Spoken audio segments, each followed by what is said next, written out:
Hello and good morning everyone. तो आज ये टॉपिक पढ़ते हैं द मूवमेंट ऑफ एयर और विंड्स, जिसको हवा बोलते हैं। चलती हुई हवा, चलती हुई एयर को विंड्स कहा जाता है। We have all felt the relief brought by cool evening breezes after a hot day. गर्मियों के दिनों में ऐसा होता है, जब बहुत ज़्यादा गर्मी पड़ने के बाद में जब ठंडी हवाएं आती है तो बहुत ही अच्छा लगता है। And sometimes we are lucky enough to get rains after some days of really hot weather.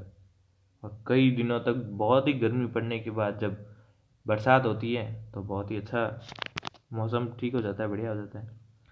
What cause the movement of air and what decides whether this movement will be in the form of a gentle breeze, a strong wind और a terrible strong. तो ऐसे क्या कारण है जिसकी वजह से हवाएं चलती है, और किस वजह से कई बार बहुत नॉर्मल हवाएं चलती हैं, जेंटली, और कभी कभार बहुत ज़्यादा तेज तूफान भी आ जाता है। तो ये सब की क्या वजह है? What bring us the welcome rains, और कई बार जब बरसात होती है तो बरसात की भी क्या वजह है? All these phenomena are the result of changes that take place in our atmosphere due to the heating of air and the formation of water vapor। तो ये सब चीज़ें हमारे एटमॉस्फेयर के अंदर जो प्रेजेंट हीट है वो एयर को गर्म करती है, एयर को हीट करती है। तो एयर के हीट होने की वजह से और वाटर वेपर के बनने की वजह से ये सब होता है। Water vapour is form due to the heating of water bodies. Water vapour कब बनेगा? जब कई तालाब, समुंदर या नदी है उसको गर्म करेंगे तो वाटर लिक्विड फॉर्म से गैसियस फॉर्म में कन्वर्ट हो जाएगा, यही वाटर वेपर होता है। तो कहीं पर वाटर बॉडीज है उसको हीट करें तो उनके हीट करने से वाटर वेपर बनता है। And the activities of living organism, और लिविंग ऑर्गेनिज्म की एक्टिविटी से भी वाटर वेपर बनता है। कई क्रियाएं हैं ऐसी। The atmosphere can be heated from below by the radiation that is reflected back or re-radiated by the land or water bodies। तो जो वाटर वेपर बनना है या किसी एयर को जब हीट करते हैं तो एयर का हीट एक तो दिन के समय जो सन की धूप आती है, सन की लाइट आती है तो वो तो करती है, लेकिन जब वो रिफ्लेक्ट होकर वापस जाती है अर्थ की सरफेस से टकरा के तो वो भी रेडिएट होने वाली हीट भी उसको हीट कर देती है, गर्म कर देती है। On being heated convection current are set up in the air. जब एयर के अंदर एयर की पार्टिकल को जब हीट कर देते हैं तो उसके अंदर कन्वेक्शन करंट कौन सा होता है? जब पार्टिकल ऊपर की तरफ मूव करना शुरू करते हैं, फैलना शुरू करते हैं, ठीक है। वाटर भी गर्म कन्वेक्शन के थ्रू ही होता है। तो ये सब होना शुरू हो जाता है। In order to gain some understanding of the nature of convection current, let us perform the activity. चलो देखते हैं। ये एक एक्टिविटी है। Place a candle in a beaker or wide mouth bottle and light it.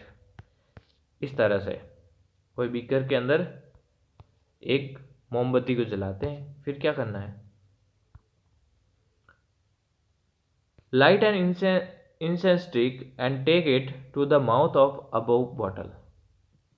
एक अगरबत्ती जलाते हैं और उस अगरबत्ती को जहाँ पे मोमबत्ती जल रही है उसके मुंह पर, बीकर के मुंह पर ऊपर थोड़ा रखते हैं, जैसा कि फिगर में दिखाया हुआ है। Which way does the smoke flow when the incense stick is kept near the edge of the mouth. जब अगरबत्ती को बहुत ही नज़दीक मुंह के पास में लेके आएंगे उस बीकर के, तब क्या होगा? Which way does the smoke flow when incense stick is kept a little above the candle. और कुछ ऊपर रखेंगे। एक तो मोमबत्ती जल रही है तो जस्ट ऊपर रखेंगे तो क्या होगा, और जब थोड़ा ऊपर रखेंगे तो क्या होगा? Which way does the smoke flow when incense stick is kept in another region. और अगर इसके अलावा कहीं दूसरी जगह पर रखते हैं तो क्या होगा? तो जब इसके ऊपर होगा, इसके ऊपर मोमबत्ती के जलने से यहाँ की जो एयर है वो गर्म हो जाएगी। हीटअप होने की वजह से ये कन्वेक्शन के थ्रू ऊपर की तरफ जाएगी और एक फॉर्मेशन बनाएगी। तो इस वजह से यहाँ जो अगरबत्ती का धुआं है वो ऊपर की तरफ जाएगा डायरेक्ट सीधा, और दूसरी कई जगह पर होगा तो वो इधर उधर बिखर जाएगा। The pattern revealed by the smoke show us the direction in which hot and cold air move। तो जिस दिशा के अंदर हम अगरबत्ती को ऊपर रखते हैं और जिस तरफ जो धुआं जा रहा है वही हमको डायरेक्शन बताता है कि हीट किस तरफ से किस तरफ मूव कर रही है, या फिर एयर किस तरफ मूव कर रही है। In similar manner when air is heated bye radiation from the heated land और वाटर इट राइजेज। और हमेशा ऐसा होता है जब कभी लैंड की वजह से गर्मी की वजह से या फिर जो हीट है उसको वापस री रेडिएट होने की वजह से जो एयर गर्म होती है वो हमेशा ऊपर की तरफ उठती है। But since land gets heated faster than water, the air over land would also be heated faster than the air over water bodies. कहीं पर लैंड है तो लैंड के ऊपर जब सन की एनर्जी पड़ती है तो जल्दी से लैंड गर्म हो जाते हैं। इस वजह से यहाँ पर जो एयर होगी वो भी जल्दी से गर्म हो जाती है। वाटर बॉडीज थोड़ी धीरे धीरे गर्म होते हैं तो वहाँ पर एयर थोड़ा धीरे होगा। So if we look at the situation in coastal region during the day, the air above the land gets heated faster and start rising। तो लैंड के ऊपर दिन के समय अपन देखते हैं धूप पड़ती है तो जहाँ पर ज़मीन है वहाँ पर क्या होगा, जहाँ पर भूमि है वहाँ पर तो जल्दी से गर्म हो जाएगी वहाँ की हवा और ऊपर की तरफ उठ जाएगी। As this air rises, a region of low pressure is created and air over the sea moves into this area of low pressure। तो क्या होगा कि समुद्र की ओर की जो हवाएं हैं वो इस खाली जगह को, वैकेंट एरिया को भरने के लिए तेजी से आएंगी और इस वजह से वो मूवमेंट होगा एयर का। The movement of air from one region to the another creates winds. एक जगह से दूसरी जगह पर जब हवाएं चलती हैं तो उन्हीं को हम विंड्स कहते हैं। During the day the direction of the wind would be from the sea to the land. और दिन के समय हमेशा ही ऐसा होता है कि हवाएं वाटर या समुद्र से ज़मीन की तरफ चलती हैं, ठीक है, भूमि की तरफ चलती है, लैंड की तरफ चलती हैं। और नाइट के अंदर both land and sea start to cool, दोनों ठंडा होना शुरू होते हैं। लेकिन जब लैंड ठंडी होती है तो वो वाटर से जल्दी ठंडी हो जाती है, ठीक है। Since water cools down slower then the land, the air above water would be warmer than the air above land.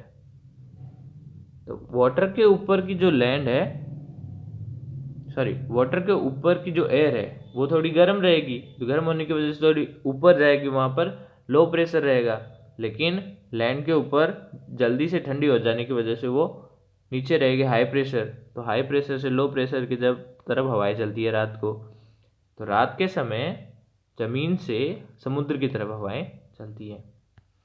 On the basis of the about discussion what can you say? The appearance of areas of low and high pressure in coastal areas at night. तो coastal area के ऊपर किस तरह का माहौल होगा?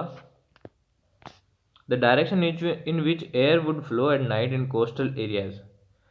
Coastal area के अंदर नाइट के समय हमेशा land to sea, land to water की तरफ एयर होगी, और वहाँ का जो एयर प्रेशर है उसकी वजह से लहरें उठती रहेगी, ठीक है। Similarly, all the movements of air resulting in diverse atmospheric phenomena are caused by the uneven heating of the atmosphere in different region of the earth। तो जहाँ कहीं भी हम देखते हैं कहीं पर तूफान आ रहा है, कहीं पर हवाएं धीरे चलती है, नॉर्मल चल रही है, तो इस तरह से अलग अलग टाइप का जो एयर का मूवमेंट है वो अलग अलग जगह पर कम या ज़्यादा हीटिंग की वजह से होता है। कहीं पर बहुत ज़्यादा गर्मी पड़ती है, कहीं पर कम गर्मी पड़ती है, तो अनइवन हीट है, एक जैसी हीट नहीं है। तो अनइवन हीट की वजह से ये मूवमेंट कम या ज़्यादा होते रहते हैं। But various other factors also influence these winds. इसके अलावा भी कई है, अनइवन हीट के अलावा भी कई ऐसे रीजन हैं जिसकी वजह से ये हवाएं अलग अलग तरीके से चलती हैं। The rotation of the earth and the presence of mountain range in the path of the wind are a couple of these factors। तो इसमें कौन कौन से हैं? जो अर्थ का रोटेशन है वो भी मायने रखता है, और अर्थ के ऊपर बड़े बड़े से जो माउंटेन है वो विंड के मूवमेंट को, एयर के मूवमेंट को अफेक्ट करते हैं। We will not go into these factors in detail in this chapter, but think about this. How do the presence of the Himalaya change the flow of a wind blowing from Allahabad towards